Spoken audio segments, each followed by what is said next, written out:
It is a great pleasure for me to introduce Dr. Lester Mackey. So Dr. Mackey is a machine learning researcher at Microsoft New England, Microsoft Research New England. He is adjunct at Stanford.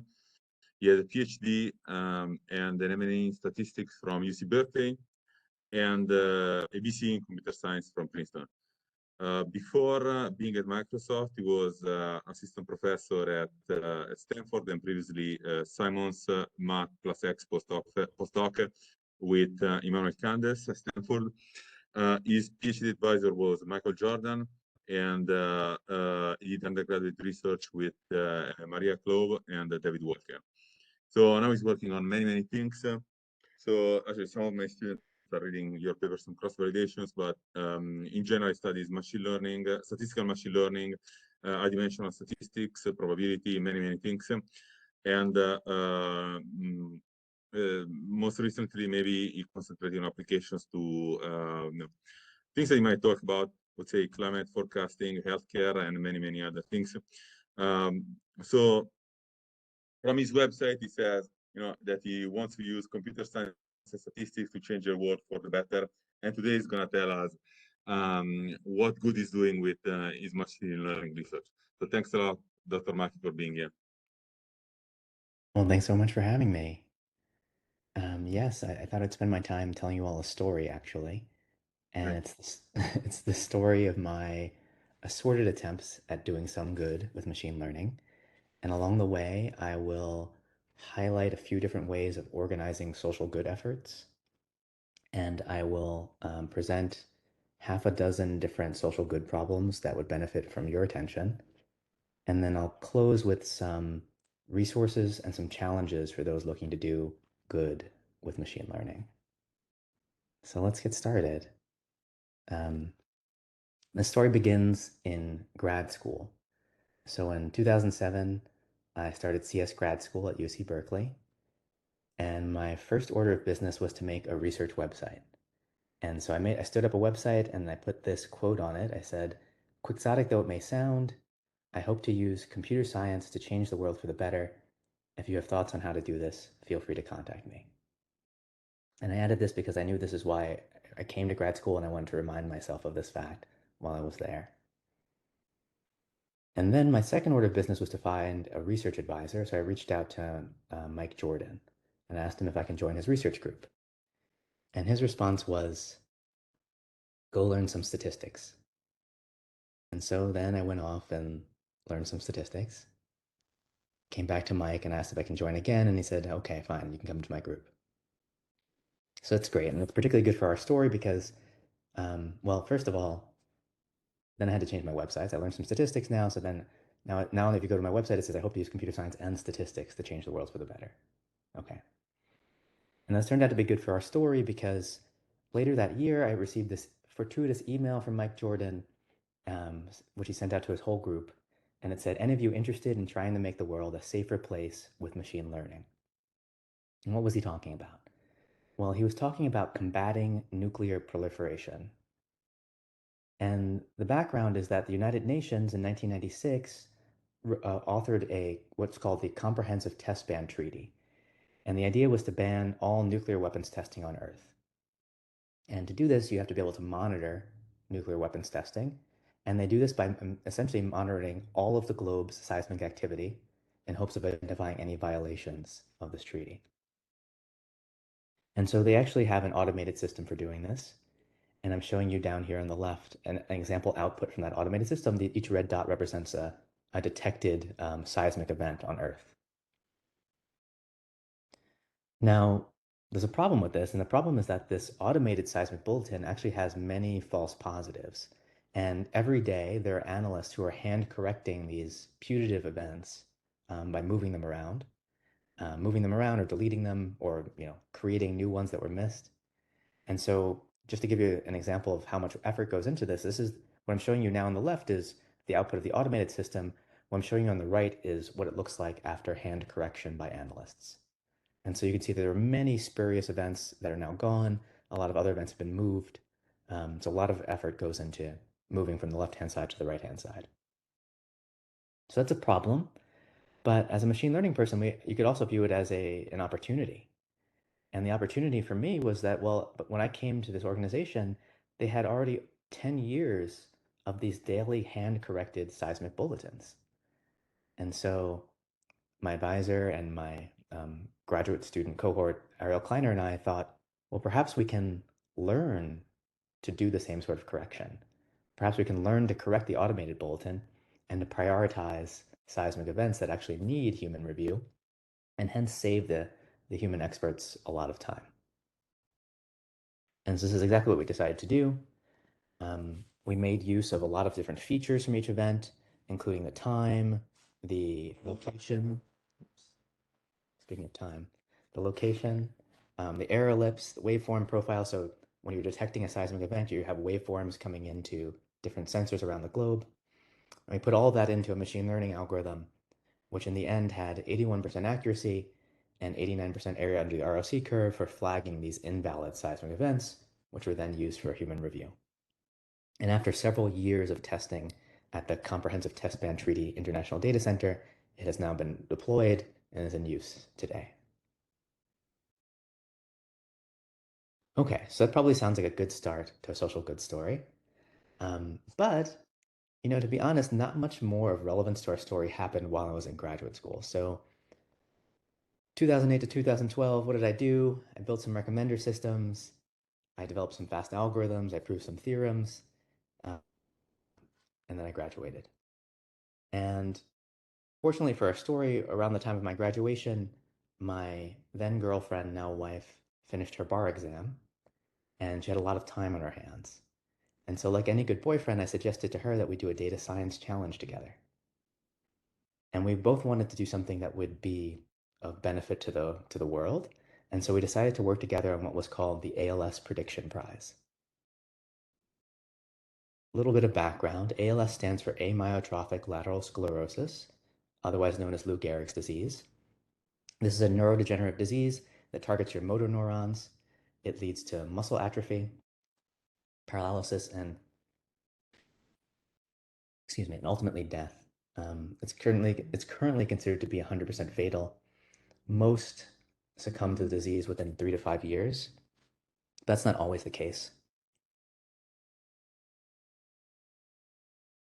So, for example, there's a lot of variability. So, like Lou Gehrig died within 2 years of diagnosis. Stephen Hawking, the physicist, lived with the same disease for over 50 years, and he's considered an especially slow progressor. So there's a lot of variability. And the ALS Prediction Prize was a data science competition run by the nonprofit Prize for Life. Oh, I see there's a question. Yeah, well, I'll ask later. I'll ask later. Sorry, yeah, I think I was too fast in raising the hand.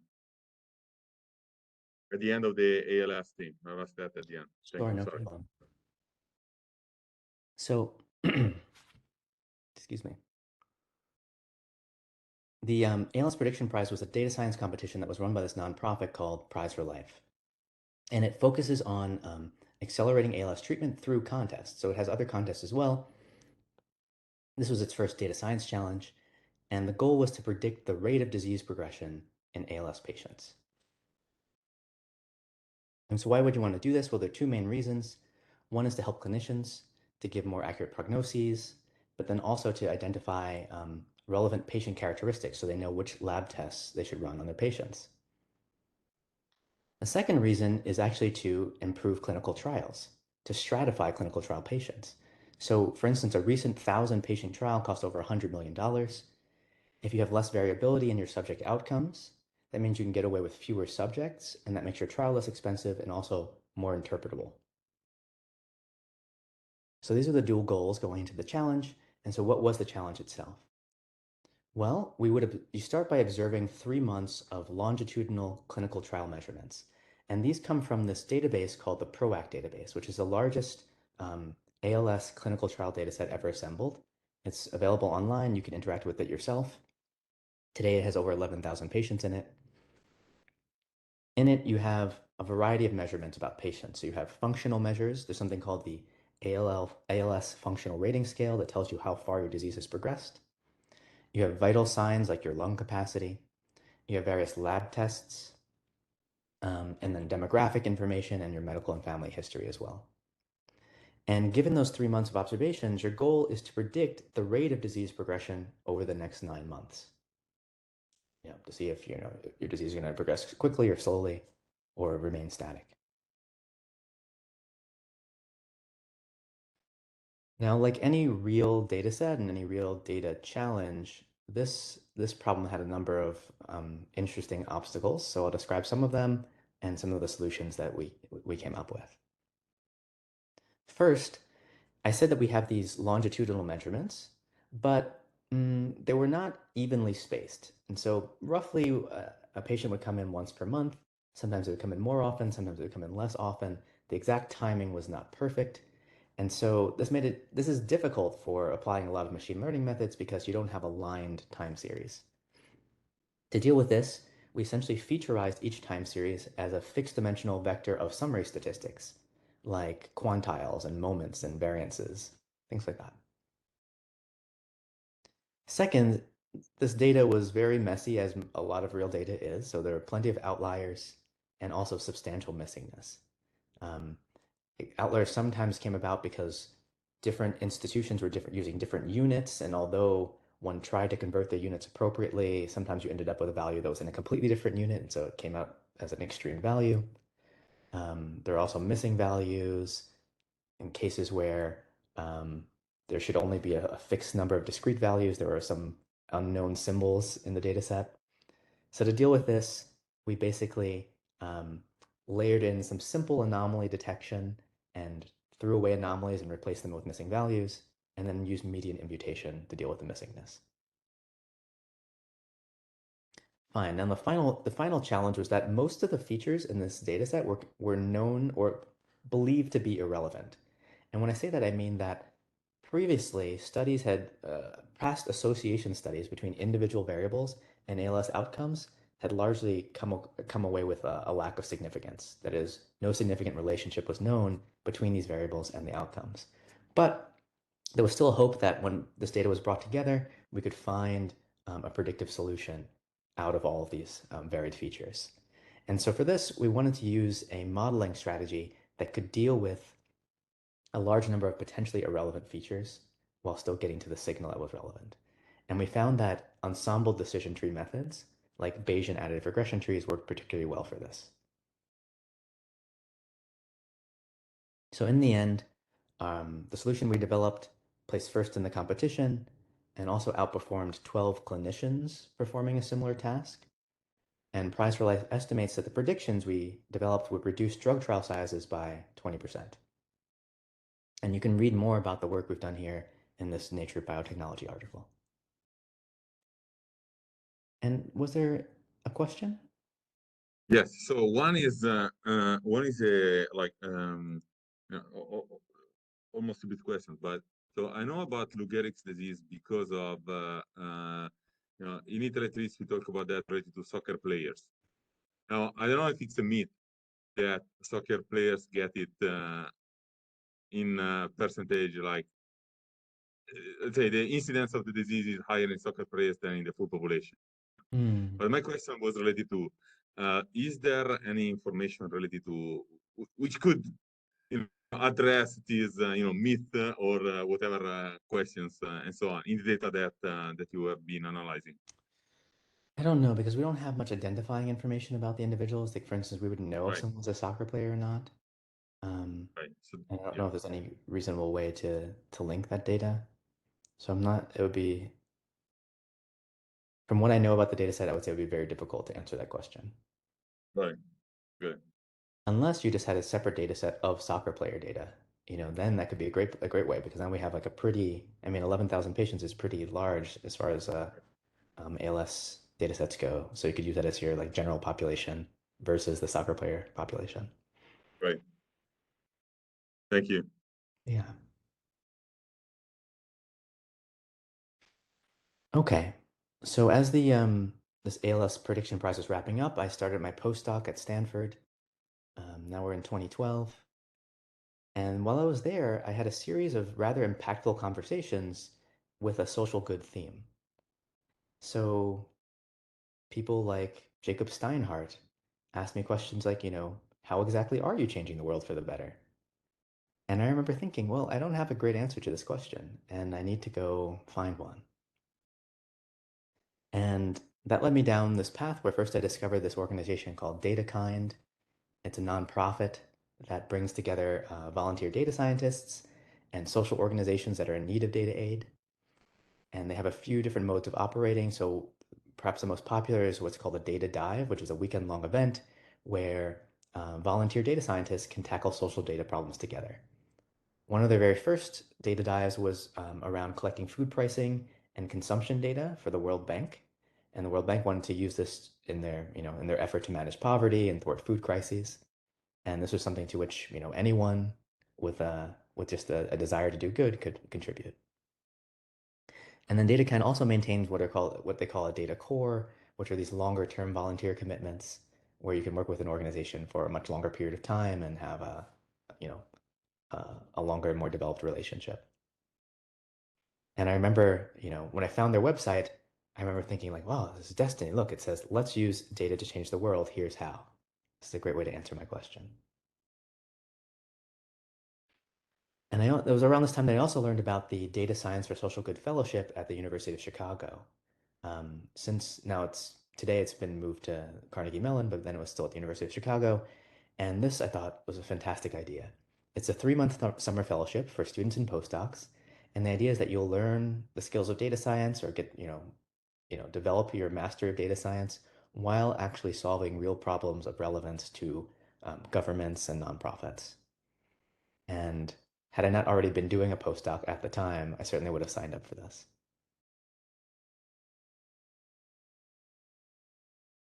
And so when I came away from my postdoc, and was about to start my time as a faculty member at Stanford, I I wanted to do something similar. I wanted to replicate the sorts of things I had been interacting with and discovering at Stanford. And so I sent an email out, just generally asking, about social good initiatives on Stanford's campus. And the typical response I received was, well, this is a great idea, but I'm not aware of anything similar here. So I went back to my room, sat and thought about it for a few weeks. And then I sent an email out to the machine learning and statistics communities at Stanford with a proposal for a statistics for social good working group. And I'll just pause here and say that I probably should have sent this email out to others as well, like not just machine learning people and statistics people, but other relevant people on campus. But I didn't, in my own defense, I didn't really know what I was doing at the time. So yeah, this is what I did. And here I'm actually going to share a summary of the email with you. So this is Statistics for Social Good, the proposal. Sentence 1. I'd like to organize a reading group this quarter on statistics for social good with a particular focus on economic inequities like poverty, hunger, access to education, and human trafficking. Okay, first, when I look back at the sentence, I see I wrote reading group, but that was probably a mistake because we didn't do a lot of reading. We didn't do that much reading, but really we just did a lot of work. So really, if I were to go back and rewrite the sentence, I would write working group instead. So I'd like to organize a working group this quarter on statistics for social good. And then where's this focus coming from? I said we want to focus on economic inequities like poverty, hunger, access to education, human trafficking. Why those problems? These are problems that I felt were all around us that we were all quite aware of, but that our fields simply weren't paying enough attention to. And I was hoping that if we focused in on those, then maybe we could have a dent in some of those areas. But over time, based on the interests of the group, we also expanded to other sorts of problems as well, like problems related to the environment, transportation, energy, and healthcare. Okay, that's sentence 1. Sentence 2, much of our effort will be exploratory as we ferret out specific social problems, track down data sources and data partners, and determine which statistical and computational tools will be needed to tackle these tasks. Now, again, when I look back at the sentence, I think, wow, I put a lot of focus on the data. Like, how do we find the data? And once we have that data, then we can presumably just solve all the problems. But like, there's very little focus here on how do we find the experts, the people who already understand social problems, who know what the inferential questions are and how we might be able to help. And so if I were to go back and revise the sentence today, I would probably replace data sources and data partners with problem partners, those individuals out there who already understand where the real problems are. Okay, and then sentence 3, this will require work each week from everyone involved. That was true. That's true. I actually gave out homework assignments to everyone. And finally, this was inspired in no small way by the University of Chicago's Data Science for Social Good summer program that we just talked about. Yeah, if I comment on that, there is a Science for Social Good program, which I think takes inspiration from this at the Science Institute at University of Washington. I'm an affiliate member there, and I believe it's inspired, but exactly this program that you described at University of Chicago and now Carnegie Mellon. That's right, yeah, and I've seen, so at the very end, I have a list of a few other ones that were also inspired by the same. I think maybe the University of Washington one is on that list. But that's great. Yeah, I've been seeing them in more and more places, which is, I think, fantastic because it's a great model for learning and learning to do good. Right. So this was the call. And in the end, about 20, or in the beginning, I should say, about 20 people responded to that call. Some of them you can see here, but the names and faces have changed over time. Most of them were in machine learning or statistics like me. And most of them noted that they had always wanted to work on problems like this, especially the students, So there's students here, postdocs, some faculty members as well. But especially students, they always wanted to work on problems like these, but they never knew how to get started. And so we decided to just take a divide and conquer approach. Every member that I said I gave out homework assignments, this was basically our running homework assignment. It was to reach out to potential problem partners that you'd like to work with or support. And these should be people who have expertise in a social domain and ideally knowledge of how data analysis could help solve the problems in that domain. Then, if someone actually responded to one of your cold calls or cold emails, you'd have an interview with them, and you'd try to distill what their pressing inferential questions were and what relevant data sources might be out there. And then we would document our findings on this website that some folks at Berkeley built for us. And then finally, if we managed to get through all of those steps and have like a good fit for our group, then we would carve out a project surrounding the most promising leads. And so that was our process. That was our like weekly process. And as you might imagine, a lot of our inquiries didn't go anywhere. But every once in a while, we would find the right fit for the partner and for us, and those turned into some great collaborations. And I'll just highlight a few of them for you right now. So one of our very first ones was with an organization called SparkPoint that provides free financial coaching centers for low-income clients in the Bay Area. What's great about this organization is that whenever a client walks into the door, they keep track of the client's goals. So it could be improving a credit score, or it could be reducing debt, or improving their income or savings. And they also have a wide range of services they can provide, like a match savings program, tools for improving your resume, for balancing your budget. And they keep detailed records of all of their interactions. So they have baseline assessments for every client and also follow-up measurements. And so the key questions they had for us were, if a client walks in with a given target outcome, which services should SparkPoint recommend and in what order based on the experiences we've had with clients in the past? A second collaboration was with the Stanford Clinical Excellence Research Center and some partners in healthcare Denmark. And the Clinical Excellence Research Center is an organization that develops new healthcare interventions for at-risk populations. And the first step there is actually to identifying those individuals who need an intervention.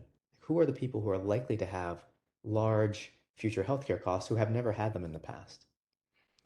And so, fortunately, because of our partners in Denmark, we had access to detailed healthcare records from over 2 million Denmark residents from 2004 to 2011.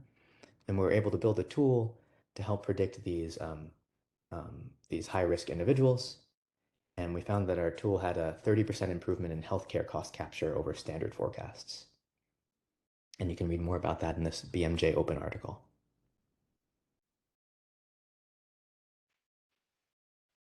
Stats for Good also worked with the Global Oncology Initiative.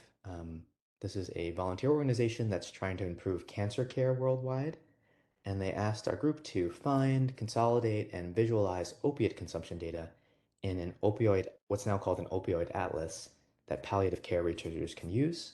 Here's a little snapshot from that atlas that was showcased at the 2016 Global Cancer Research Symposium.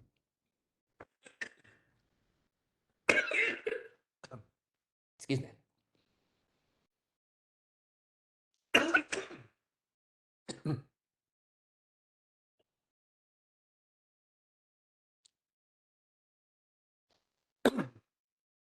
Sorry.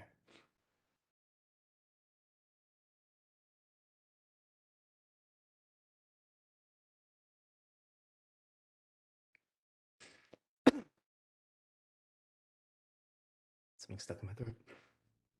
Okay.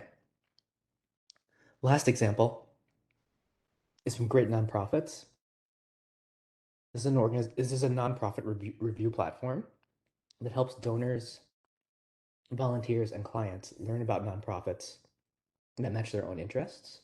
And they ask Stats for Good to help them understand client feedback, because anyone can leave a review, including clients. And so in particular, they asked us to study the relationship between the reviewer background and the review content. And there was this hypothesis at the time called the courtesy bias hypothesis, which said that those who were depending on nonprofit services for their very basic needs would would avoid producing negative feedback, simply because that could have bad repercussions for the organization and needed to shut down or have fewer services. And so they wanted us to investigate this. And we found that, in fact, quite the opposite seemed to be true, that those who were dependent on nonprofits for the basic needs tended to have some of the harshest feedback on the review platform. And you can find out more about that in the Stanford Social Innovation Review.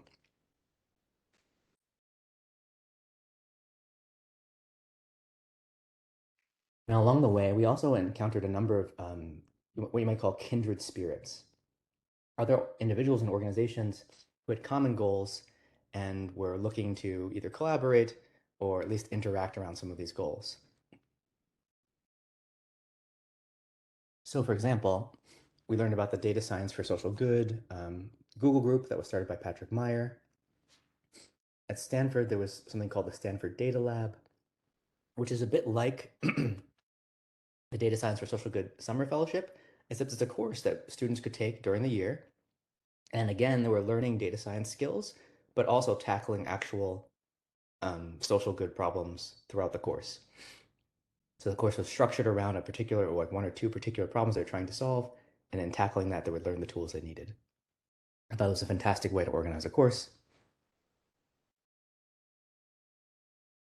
There's also the Data Pop Alliance, which is a collaboration of a few different organizations, the Harvard Humanitarian Initiative, the MIT Connection Science, and the Overseas Development Institute.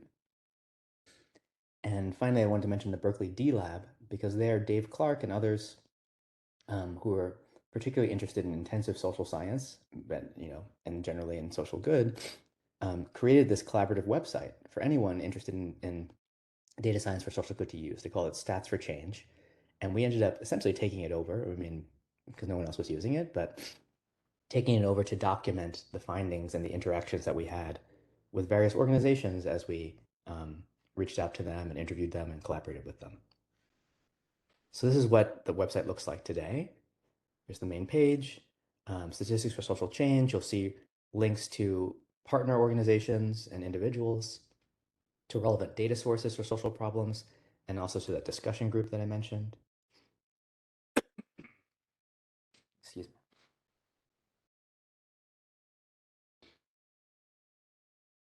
If you go to the data sources, you'll see them organized by social issues like development or education. If you go to the partner page, you'll see links to individual partners. They have different tags like refugees, migration, United Nations. You'll see contact information for our most recent contact.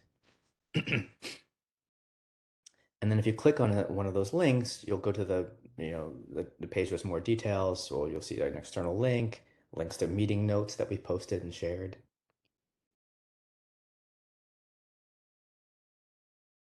So after a few years of working together with Stats for Good, a couple of big changes happened in my life. First, in the spring of 2016, my first son was born. And then a few months later, my wife and I, or my family, decided to move to the East Coast to be closer to family. And that time, I also moved to Microsoft Research. And what I discovered is that in any new place, there are new opportunities to do social good. And when I was describing some of my interests to Ernest Frankel and Judah Cohen, they said to me, well, you should work on climate forecasting.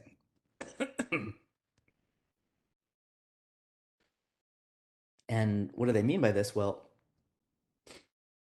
this was motivated by the US Bureau of Reclamation. The USBR is responsible for managing water in the Western US. It's the second largest hydropower producer in the country. It provides irrigation water to 1 out of 5 Western farmers. And they noticed that over the past decade, every state in the Western US has experienced drought in a way that affects both the local economy and the global economy and the national economy. And so they're particularly interested in being able to forecast this, to anticipate it, and to prepare the plan appropriately.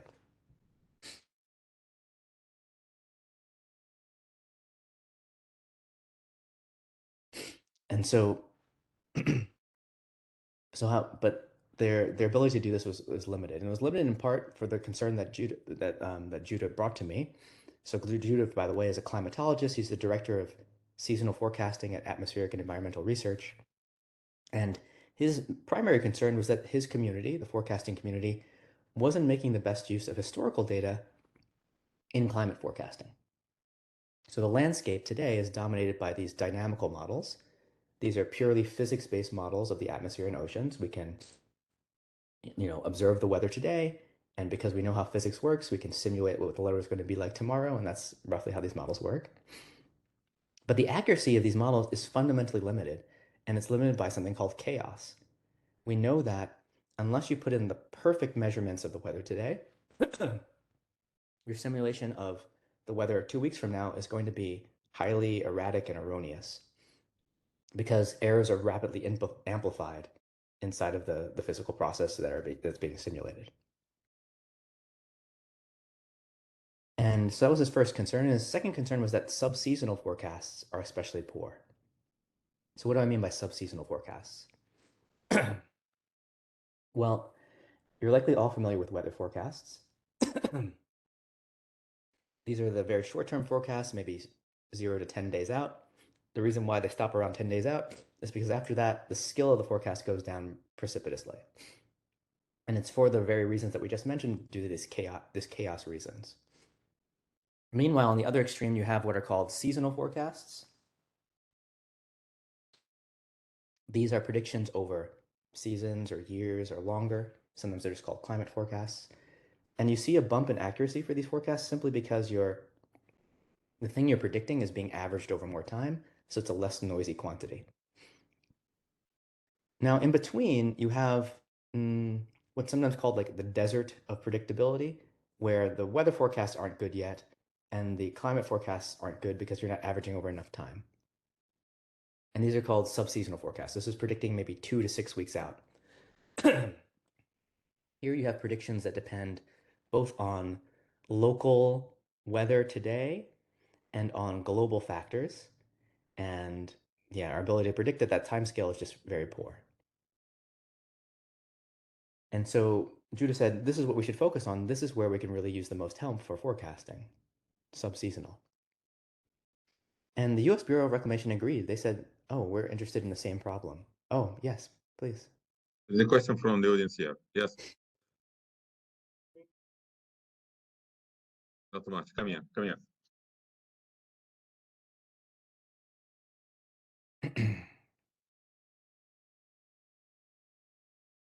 I have a question regarding if you go forward one slide. Backward? Forward, that graph, yeah. So what's accounting for the big jump in the forecast ability from 0 to poor from the about like 25 days lead time. Yeah, from the weather forecast to subseasonal. What's causing that jump? Is there a change in Yeah. technique or It's really a change in target. So what causes this jump is the same thing that causes this jump, which is that your targets are changing. So when you talk about weather forecast, you're really usually interested in like, what is the temperature going to be tomorrow in one day, on a 1 day period. When you're predicting subseasonal forecast, typically you're now predicting over like a 1 or 2 week span. So the temperature you're predicting is like the average temperature over a 1 week span or a 2 week span. And so that's why you get this bump in scale here. And then something similar happens with seasonal forecasts where now you're just like, okay, what's the average temperature over a season or a year? And again, it's a less noisy target. So that's where those bumps come from. it's coming from the averaging? That's right. Okay, Yeah. So the thing you're trying to predict is a less noisy quantity all of a sudden. thank you. With weather forecasts, you're typically just trying to predict, like a single day's temperature. Yeah. Yeah, maybe just since on a similar graph, yeah. So remind me, I don't know how related it is to this, but it reminded me something called Fermi pasta Ulam. Okay, so there is this dynamical system of nonlinear springs attached to each other. Now, there is interesting thing there because there is something called metastability. Metastability is something like where there is an intermediate period in which things seems to be somehow relatively stable, while at a certain orders of times, I think 1 over epsilon, when epsilon is the parameter which causes the attached to the nonlinear terms of the dynamical system, then the situation, the pictures become chaotic. Right? Now, I don't know if it has anything to do with that, but there might be that in these dynamical systems, there are sort of very complicated interaction for which at the beginning you have some picture. Then for a long time, depending on whatever parameters the model has, there is another picture. And then later on, there is a simpler because, you can do long-term asymptotics. But in between, there is some sort of different intermediate dynamics, which, might, I won't say that they are the same there. I'm just saying that there are situations in which in, well-studied dynamical system, much simpler, even if it is not super simple already. There are regimes in which you have specific features of the dynamics which come up. I don't know if there is something like that happening also here. So I don't know if the physics here causes, as plays a role in this picture that you're describing. Well, I don't know the physics well enough to talk about like very like tight connections, but like certainly the analogy holds. Like on top of the fact that time is, the length of time out is changing on this in this plot. A couple of other things are changing. One is the target variable, which we were just talking about, but the other is like what becomes relevant for forecasting. Like for forecasting, the weather tomorrow in your town, it's mostly, you can get a lot of information just by looking at the local weather. You put in the local weather today, and then that's like roughly all I need to like predict the weather tomorrow. But and for on the other extreme for seasonal forecasts, the things that matter more, that tend to matter more when you're thinking about like average temperature over a year, is less about like what is the weather like today, and more about like what are the sea surface temperatures around the globe. So global factors, longer term factors become relevant. And in the subseasonal regime, both of those things become relevant. So like, it does matter what the weather is locally today, and also it matters what the sea temperature, what the state of the Madden-Julian oscillation is around Australia, because in 4 weeks it's going to hit the same location, hit the scale location in the US. And so both of those things matter. And so you end up in these different regimes where different variables are relevant. Got it. Thank you. Well, it turned out that the U.S. Bureau of Reclamation was interested in exactly the same problem at exactly the same time, because shortly after I met Judah, they started a competition, and this is the poster they put out. They said, "Saddle up for the subseasonal climate forecast rodeo." Presumably saddles because they work on the West and there are a lot of cowboys there, and they say $800,000 in prizes, money, money, money. And so Judah said, okay, well, this is a good way to try our hand at incorporating more machine learning in this space and formalizing the problem that we want to solve. And so essentially what they asked us to do was for the course of a year, they asked us to produce forecasts of temperature and precipitation 2 to 6 weeks out. And if your forecasts were better than the forecast that they produce operationally, then they would give you some of those prizes. Now, strangely enough, this was I viewed this as a data science competition. You might look at it that way. But the funny thing about it was that there was no data provided. They just said they didn't provide any data sets. They just said, do whatever you want, somehow forecast the weather. And if you can do it well, then we'll give you some prizes. So the first thing we needed to do was, build the data set. And we, downloaded, scraped, whatever, pulled from lots of different government websites, and we eventually collected a data set. Now we've cleaned it up and released it publicly. We call it the Subseasonal Climate USA data set. And it has data on, we're trying to predict temperature and precipitation. So we have data on temperature and precipitation, but also on pressure and relative humidity, and on some larger scale phenomena like the state of El Nino or this Madden-Julian oscillation, this tropical convection phenomenon. And we even have some coarse-grained and now even some fine-grained dynamical model forecasts from some of those physical models. And we standardize all this so different sources have different data formats, many of which we weren't familiar with. So we put everything into HDF5 files in pandas data frames so that machine learning people could easily use it. And you can access the data set through our subseasonal data Python package. And so just to give you a flavor of what these forecasts look like and what a good forecast looks like and a bad one looks like, here are some snapshots. These are some actual forecasts that we produced during this contest. On the top right, I'm showing you observed temperature anomalies. So anomaly just means the difference between what happened and what you expected would happen. The expectation is called climatology, and it's basically the average temperature on that date over the last 20 years or 30 years. And so red means hotter than expected, blue means colder than expected. And so this is what was observed. Here's an example. This is the forecast that we made for that date.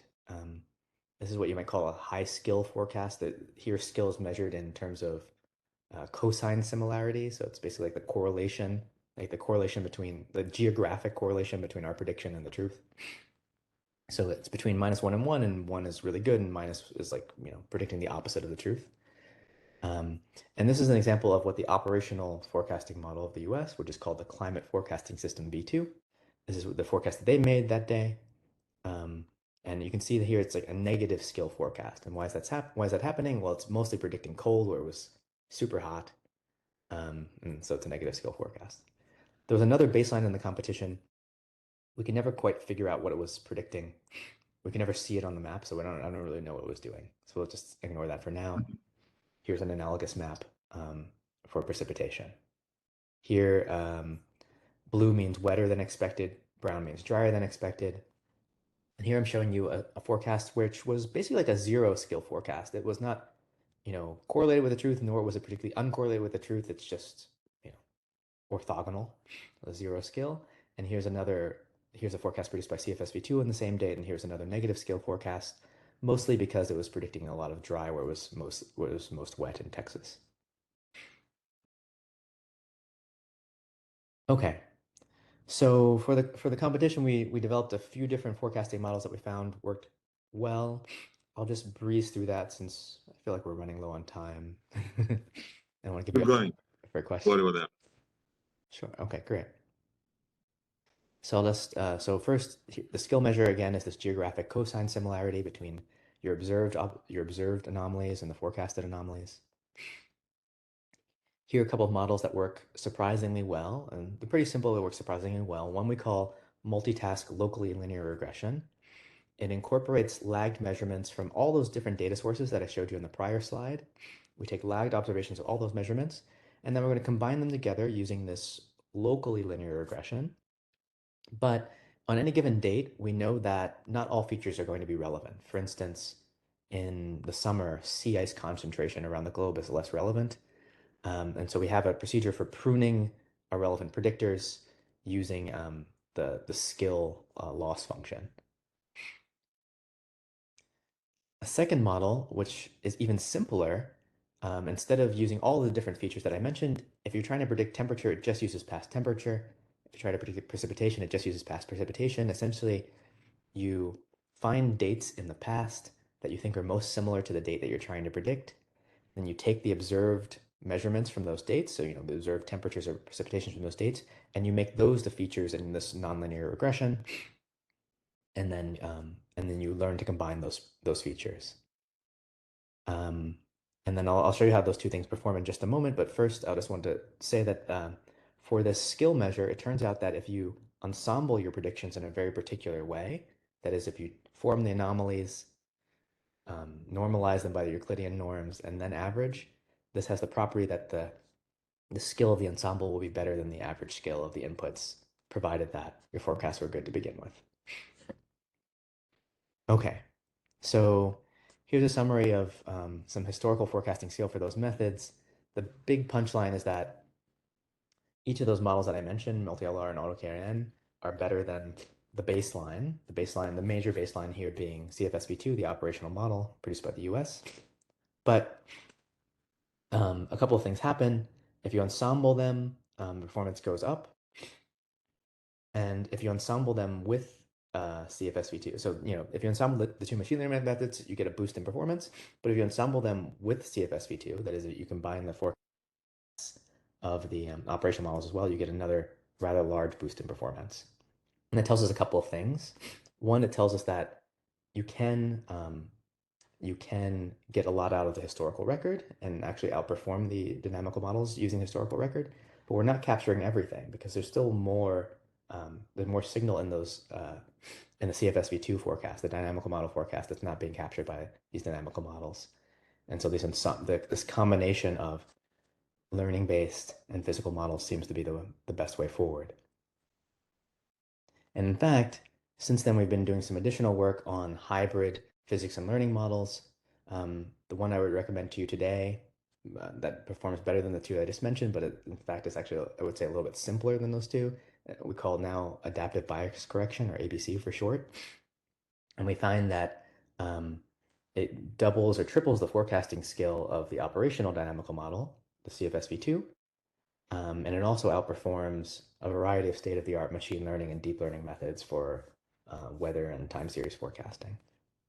And you can learn more about those methods in these two preprint links I've linked here. Okay, nearly done with my story. I just wanted to leave you I just wanted to briefly mention a change that happened in everyone's lives recently, the global COVID-19 pandemic. You're here in Massachusetts. Our stay-at-home advisory came in March of 2020. About a month later, I received an email from Amit Talwalkar telling me about Ryan Tibshirani's COVID work. And the summary of the email was, you should work on COVID forecasting. And the background is that Ryan and Roni Rosenfeld co-lead Carnegie Mellon's flu forecasting group called Delphi. And in 2019, they were named a flu forecasting center of excellence by the CDC. And so when 2020 came around, the CDC asked, well, what about COVID-19 forecasting? Can you do that? Now, of course, it's like, to do good COVID-19 forecasting, you have to have some data, which we didn't have a lot of back in 2020. And so the Delphi team built what they call or brought together what they call the COVID-19 response team. And, I was one of the people recruited for this. And the initial mission was to collect, analyze, and release US-wide indicators of COVID-like symptoms. And then we also built a website for public health officials to monitor. And if you go there today, you'll see these sorts of maps with county level data about COVID-related doctors' visits, COVID-like symptoms in your community based on a Facebook survey, mask wearing, symptom searches based on Google searches, and a variety of other indicators, some of which are more familiar to you, like COVID cases and deaths, and some of which are more unique because they were gathered by this group. And all that data is available through a public API today, and it's currently being used as a series of indicators for forecasting deaths and cases for the CDC. And you can read more about that in this Proceedings of the National Academy of Sciences article.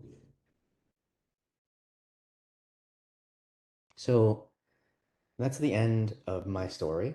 You should tell me whether you think there's more time, or if we should just break for questions now. This is a good stopping point, or I could say a bit more if there's more time. How much do you have left in your presentation? I could probably finish in 3 minutes. Please. Okay. So that is indeed the end of my story, and I thought I would leave you with like a few additional resources and some challenges in case you want to live out your own social good stories. And so first, I'll just say there are lots of opportunities to volunteer. I already mentioned DataKind. There's a platform called Solve for Good, started by the Data Science for Social Good folks. And that's kind of like a clearinghouse for social good problems where people can post their problems and other people can express their interest and get matched up with problems that they're interested in. And I also want to provide a shout out for Statistics Without Borders, which has been providing pro bono statistics for its services for quite some time. I also particularly like these data science contests, and a lot of the problems I worked on here were affiliated with some data science contest or another. A lot of them came from this platform called Innocentive. I think it just changed its name recently, but if you search for them, you'll still find their website. There's another website called Driven Data, which puts on data science contests specifically for social good problems. The Dream Challenges provide challenges around biology and medicine, and then Kaggle is a general purpose data science contest platform, but sometimes they have social good problems listed there as well. And then also, I just wanted to mention these summer programs again. We talked about the Carnegie Mellon one. We heard about the University of Washington one. There are also analogs at Stanford and at the Alan Turing Institute. And so those are all resources for all of you. And I think maybe that's a good stopping point, and I can take your questions. Thanks a lot for a great presentation. Questions? Yes. You want to come here, ask me? Yeah.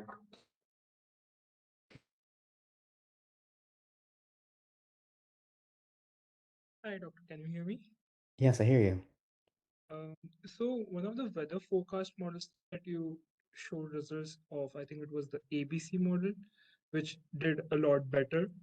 So the forecast for that, was it weather forecasting or seasonal forecasting, or was it seasonal forecasting?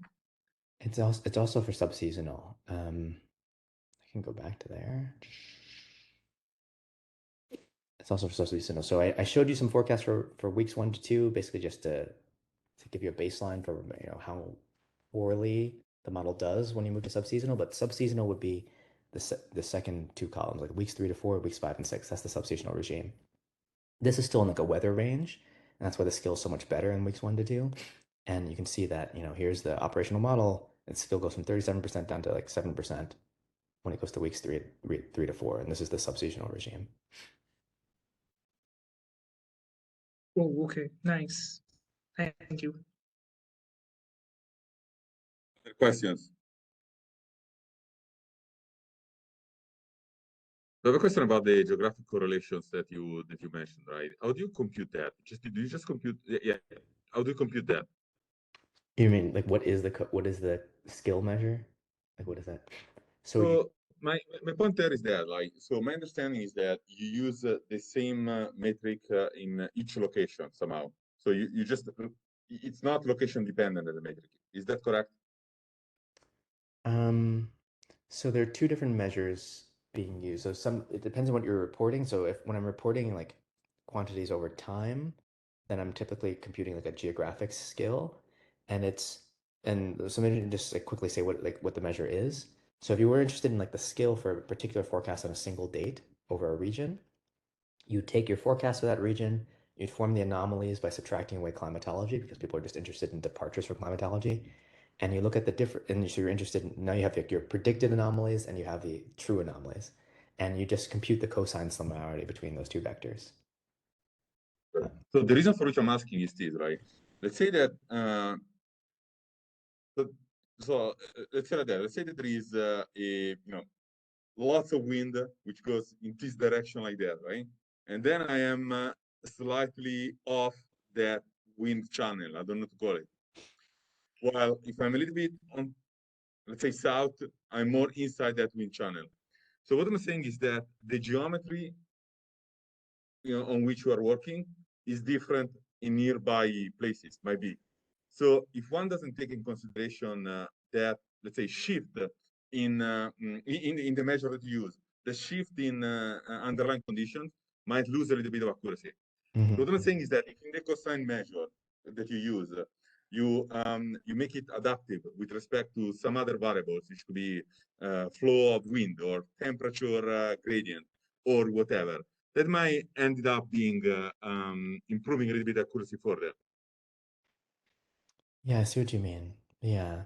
Like if you were like off by like even if you know, if like, it was like you had a hot stripe right in the middle of the country and you're Right. off by one grid cell, then like, you've lost everything because like all your predictions are just bad, but you're actually close in some sort of physical distance. So that's true. Exactly. It's true. So like one option is to change the measure to account for that. And you should. I mean, I think there are more or less standard measures in different parts of in different meteorological communities, but really you should be using the measure that's most appropriate for the task that you care about. And sometimes being off in that way doesn't matter and you want to capture that. Alternatively, what you sometimes see is that you'll have that sort of smoothing built into the model predictions themselves, so that you Right. still, if you took that same forecast and then you actually did some geographic smoothing over your grid cells and your predictions, then you would actually start to get credit for that forecast because like now you actually see some of that predicted heat in the place where it's supposed to be, which is like one grid cell to the right. So yeah, so I wouldn't say this is the perfect measure or like the right measure for everything, but this is the one that they use. This is the one they use for the contest, and it's Awesome. pretty standard. Awesome. Other questions?